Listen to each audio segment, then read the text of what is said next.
নমস্কার, আমি টুম্পা হালদার বলছি। আজকে একটা নতুন রান্না দেখাবো। সকল দর্শকদেরও নমস্কার জানাচ্ছি। একটা নতুন রান্না দেখাবো, সেইটা হচ্ছে পুঁটি মাছের ঝোল। এই যে পুঁটি মাছ,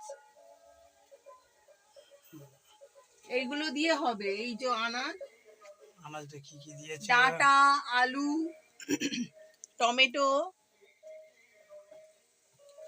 বড়ি, তারপরে বড়ি, এটা আছে পেঁয়াজ।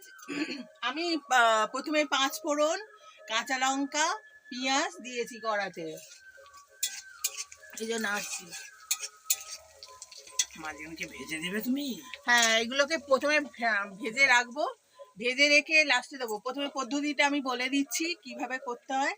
প্রথমে 5 ফোড়ন, কাঁচা লঙ্কা আর পেঁয়াজ ফোড়ন দিতে হবে। তারপরে আদা রসুন, তারপরে হচ্ছে লঙ্কা গুঁড়ো আর হলুদ গুঁড়ো, জিরে আর হচ্ছে ধনে গুঁড়ো সব দিয়ে এই পুঁটি মাছের ঝোলটা হবে।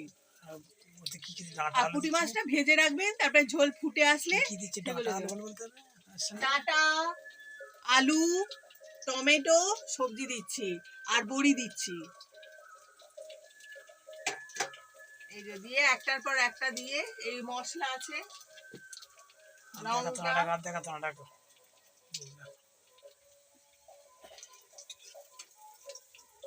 নমস্কার।